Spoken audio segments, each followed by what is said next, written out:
Será que somos feitos apenas de poeira de estrelas? Como disse o astrônomo Carl Sagan? Os seres humanos não existiriam se há bilhões de anos as primeiras estrelas não tivessem lançado no universo os átomos dos quais somos feitos?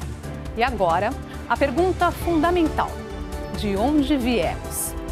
São muitas as questões relacionadas com a presença humana na Terra e a própria existência do planeta, o único que ainda conhecemos com as condições necessárias para esta enorme diversidade de vida.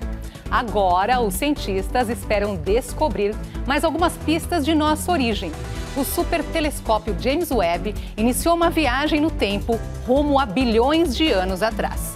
O que será que eles vão descobrir? Esta edição do Matéria de Capa está só começando. Fique com a gente.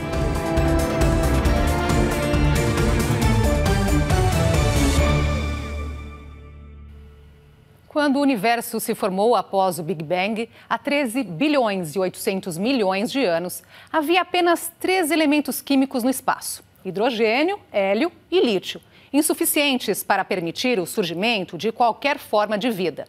De onde vieram os demais, que permitiriam a formação de tudo, incluindo nós, humanos? Da explosão das estrelas.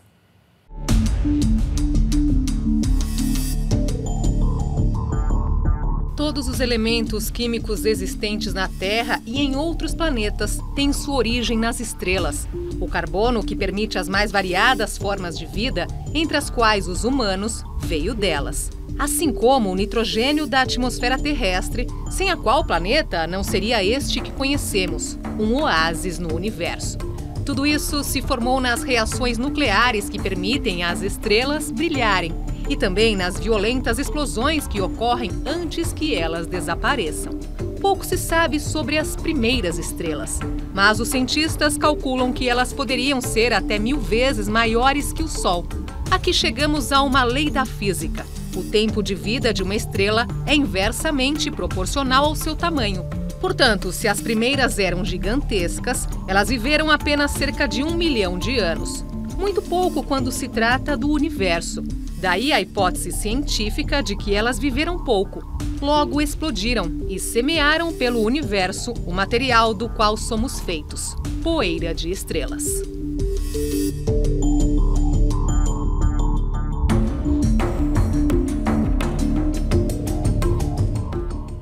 A busca de mais dados que comprovem esta tese é o principal objetivo da missão James Webb, o supertelescópio que iniciou uma viagem de volta às origens do universo, deve revelar segredos guardados há bilhões de anos.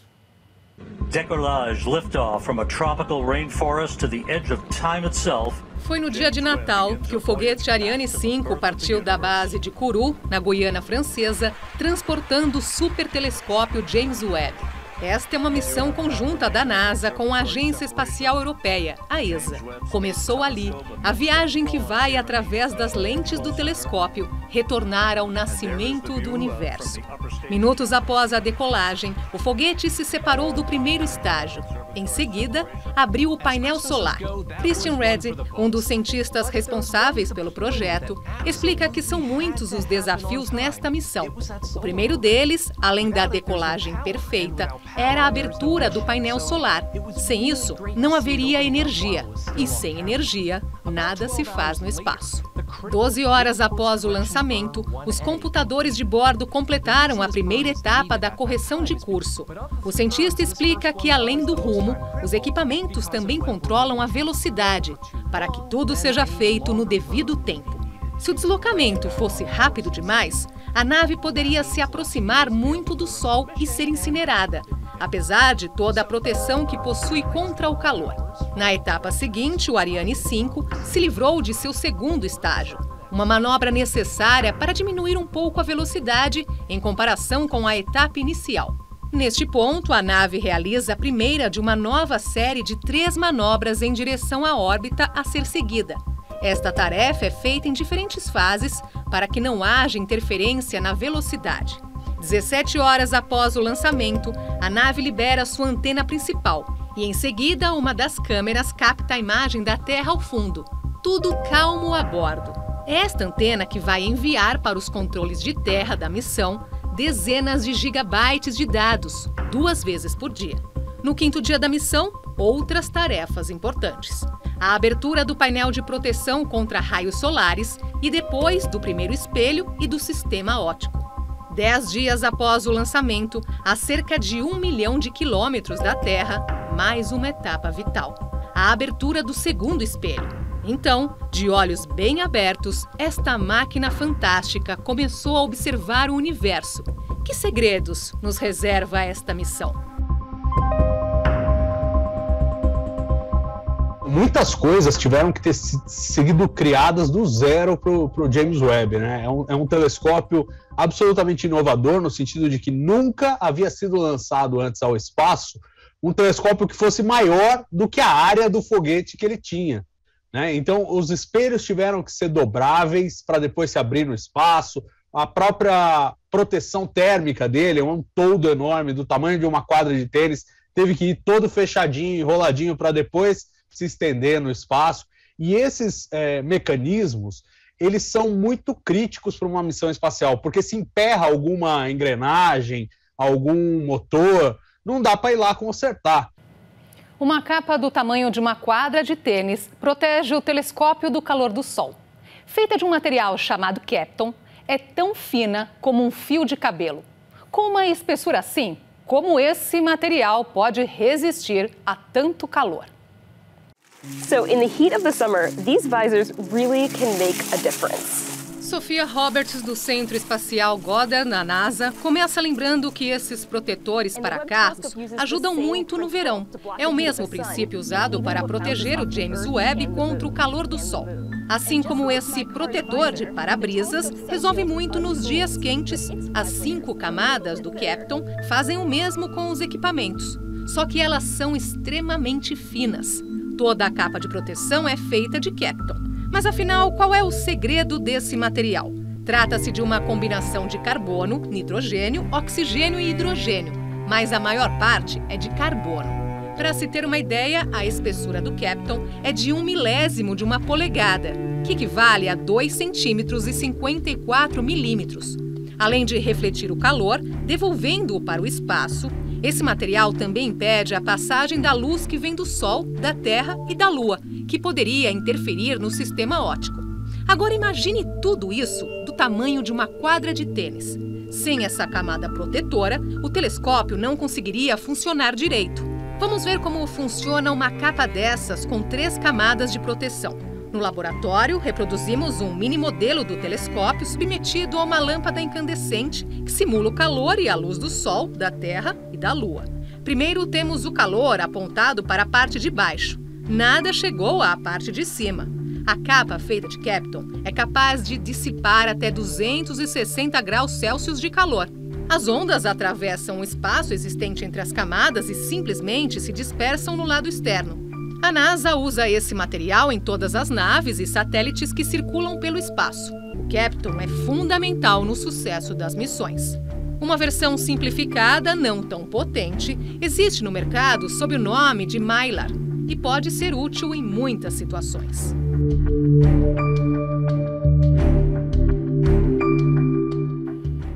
Agora vamos ver qual é a ideia principal que está por trás do projeto do telescópio James Webb. Porque ele é capaz de voltar bilhões de anos no passado, mais exatamente à formação do universo. As luzes das primeiras estrelas iniciaram sua jornada há bilhões de anos. Então, o telescópio vai enxergar aqueles astros como eles eram naquela época. Vamos a uma rápida linha do tempo. O Big Bang, a grande explosão que deu origem a esse universo que conhecemos, aconteceu há 13 bilhões e 800 milhões de anos. 100 milhões de anos depois, ainda continuava a Era da Escuridão. Só 700 milhões mais tarde, há 13 bilhões de anos, surgiram as primeiras estrelas e galáxias. Para se ter uma ideia mais clara, vale lembrar que a luz de uma estrela distante leva anos para chegar à Terra. Um exemplo é a estrela próxima Centauri, a que fica mais perto de nosso planeta, entre aquelas situadas fora do sistema solar. A luz da Centauri leva 4 anos para chegar aqui, depois de percorrer cerca de 40 trilhões de quilômetros, algo perto de 4 anos-luz. Ele tem esse potencial de uso geral, e o que é mais espetacular a respeito dele é que nunca foi feito um espelho tão grande. Ele tem ali um diâmetro de 6,5 metros, comparado com o do Hubble, por exemplo, que tem 2,4 metros, é um crescimento grande. Você tem que pensar em termos de área, né? Tipo, nós estamos falando aqui do diâmetro, mas a área se expande ao quadrado. Então, assim, a área do espelho do James Webb é bem maior que a do Hubble, portanto, mais sensível. A gente pode pensar nesses espelhos de telescópios como se fossem bacias para a luz. Quanto maior a sua bacia, mais luz você consegue pegar. E quanto mais luz você consegue pegar, objetos mais discretos, que têm pouquinha luz, começam a aparecer. Mas esses 6,5 metros do James Webb vão fazer uma baita diferença. Até porque 6,5 metros sem atmosfera produzem imagens muito mais nítidas do que se você tivesse, por exemplo, 10 metros aqui na Terra, mas tendo que lidar com a atmosfera. Então, a expectativa é muito grande pela sensibilidade. Ele é um telescópio cuja sensibilidade ainda não teve paralelos na história da astronomia. Não tivemos nenhum instrumento tão sensível no infravermelho quanto ele. Daqui a pouco, será que o supertelescópio poderá desvendar a existência de outros mundos e até de alienígenas? E ainda, estrela do tamanho de Júpiter tem 7 planetas que guardam alguma semelhança com a Terra e podem ter água e vida. Não saia daí.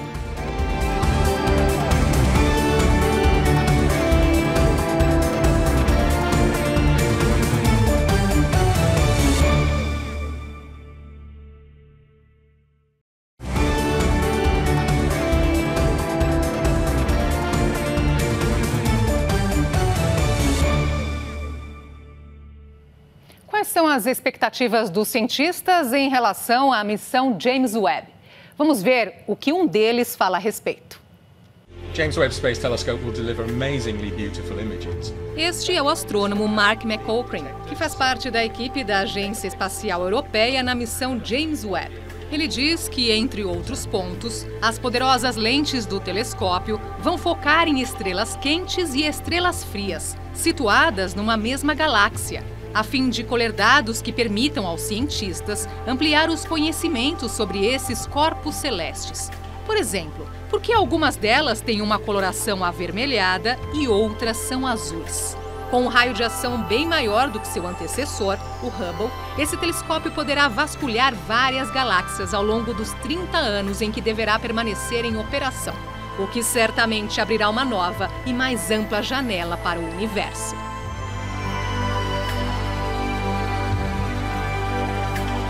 O Hubble enxerga certas frequências, o James Webb enxergará outras. Então, quando você compõe, usa as duas imagens, você vai ter muito mais informação, porque você vai ter o mesmo objeto em infravermelho e em ultravioleta próximo ou luz visível. O Hubble, ele é muito bom para ver as nuvens de poeira. Então, ele enxerga, pega aquela imagem icônica do Hubble, os pilares da criação, você vê aquelas nuvens de gás ali, de onde você vê pequenas protuberâncias onde estão surgindo novas estrelas ali. O James Webb, ele não enxerga o contorno da nuvem, porque ele consegue enxergar através da poeira, e ele vai ver o que está dentro dessa nuvem. Então a gente vai fazer um raio-x, digamos assim, dos pilares da criação e enxergar as próprias estrelinhas nascendo ali naquela nuvem que aparece nas imagens do Hubble, mais focadas em luz visível. Isso mostra bem como são complementares. O James Webb consegue enxergar algumas coisas que o Hubble não, e o Hubble enxerga outras coisas que o James Webb não. De longe, bem longe da Terra, o que será que o James Webb vai conseguir enxergar? Há quem aposte na hipótese da descoberta de alienígenas.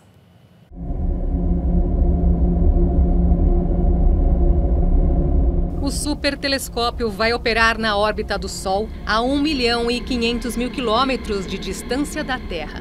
Embora seja muito longe do Sol, que fica a 150 milhões de quilômetros do nosso planeta, ainda assim é perto o suficiente para receber o forte impacto do calor solar. O que muitos se perguntam agora é se desse ponto há alguma chance de que sejam detectados sinais de civilizações extraterrestres.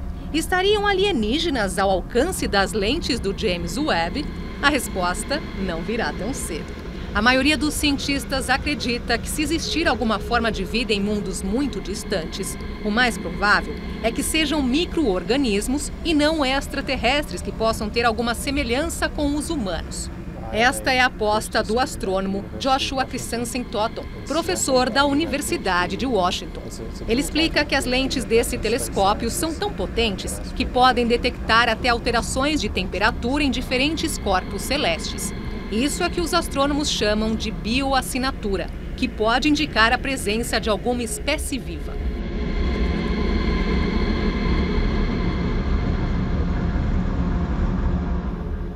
Entre os pontos desta missão que despertam especial interesse dos cientistas, se destaca uma estrela do tamanho de Júpiter, que tem 7 planetas em sua órbita.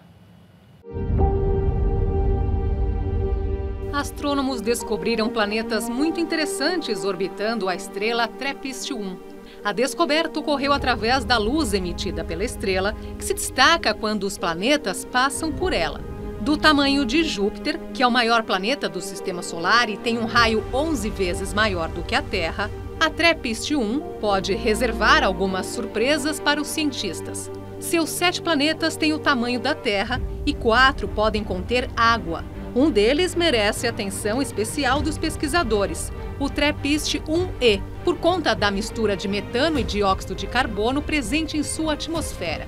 Entre as tarefas do telescópio James Webb estão a medição do volume desses gases e a tentativa de comprovar a presença de água. Dependendo do resultado dessas observações, cresce a possibilidade da existência de alguma forma de vida por lá.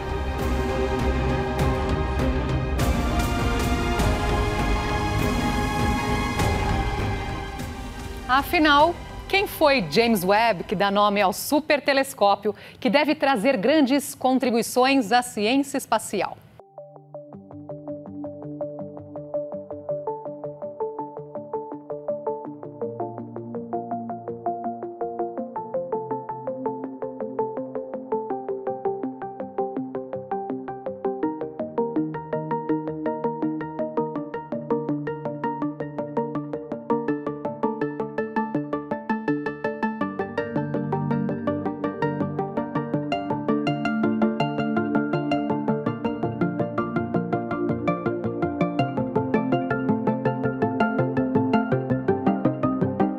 Ou mesmo denominações.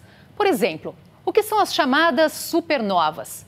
Muito mais do que compor a magia dos céus, elas guardam segredos que só os astrônomos conhecem.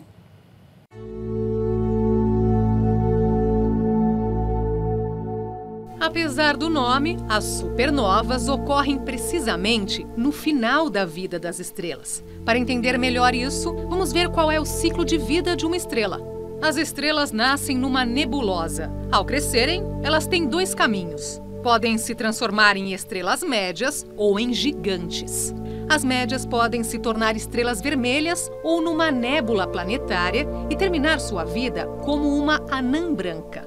Já as gigantes evoluem para superamarelas, que viram uma supernova, uma estrela de nêutrons, ou se transformam no buraco negro. As estrelas de nêutrons são aquelas que, depois de consumir todo o hidrogênio em seu núcleo, viram um corpo celeste bastante denso, onde não há mais átomos, apenas nêutrons.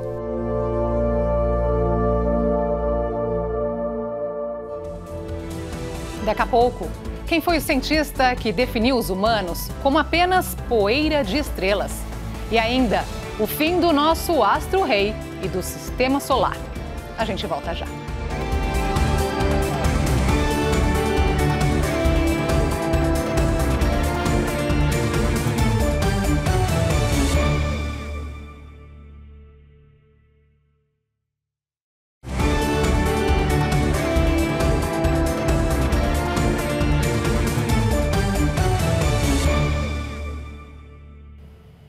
Afinal, quem foi o cientista que afirmou que nós, humanos, somos só poeira de estrelas?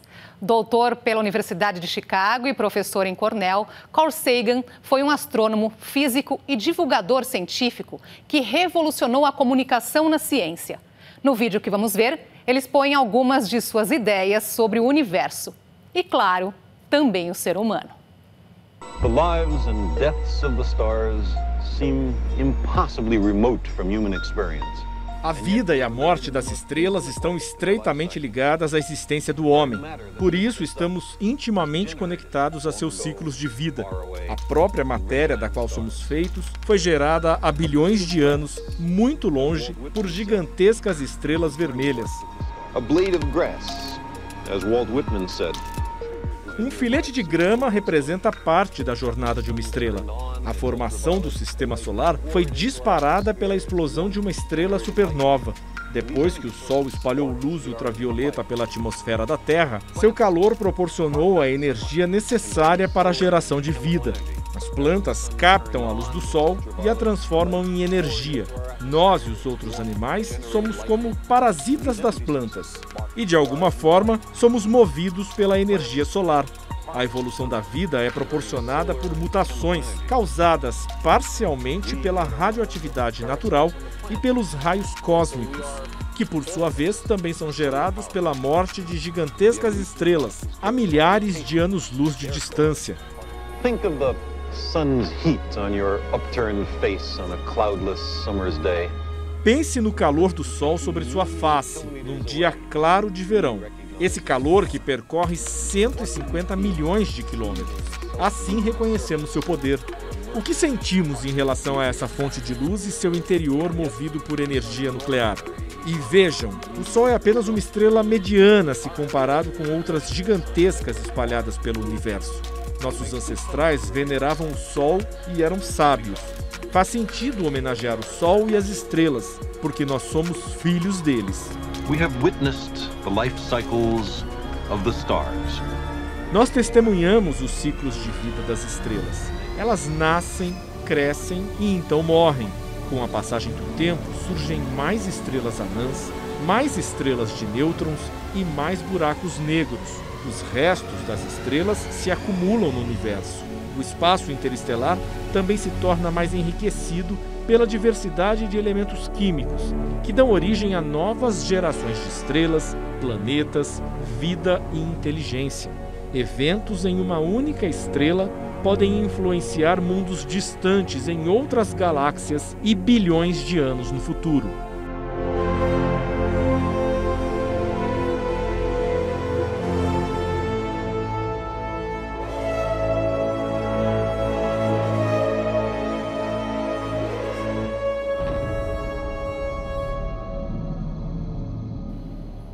Assim como as demais estrelas, o Sol um dia também vai desaparecer. E junto com ele, todos os planetas do Sistema Solar, incluindo a Terra. Mas não é preciso entrar em pânico. Isso ainda vai demorar um bocado de tempo.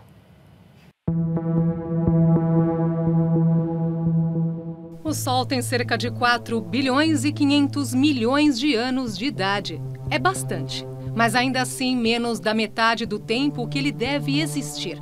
Ao observar o que acontece com todas as estrelas, os cientistas conseguem prever qual será o destino do Sistema Solar num futuro bem distante.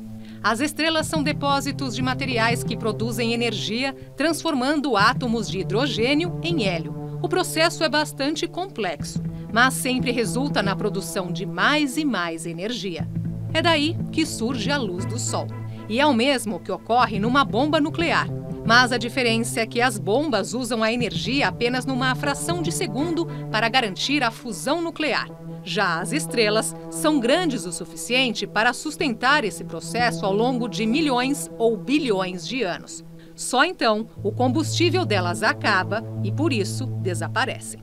Estrelas muito grandes, bem maiores do que o Sol, explodem em supernovas depois de alguns milhões de anos.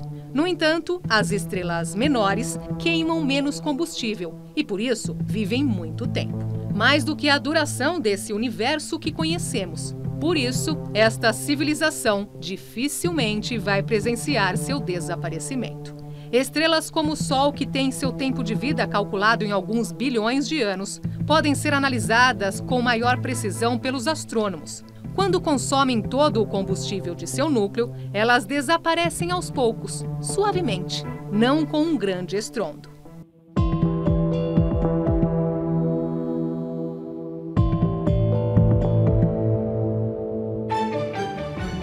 Se o Sol é apenas uma entre bilhões de estrelas da Via Láctea, e se existem muitas outras galáxias, pensando bem, a Terra é bem menos do que aquele pálido ponto azul, como Carl Sagan definia nosso planeta. E ainda de acordo com um astrônomo, isso dá uma medida de nossa presença no universo. Portanto, cada vez que acharmos que temos um grande problema pela frente, vale a pena lembrar disso. Será que temos mesmo alguma importância em meio a toda essa imensidão? Essa edição do Matéria de Capa fica por aqui. Nós voltamos na próxima semana, neste mesmo horário. Ótima noite para você. Até lá.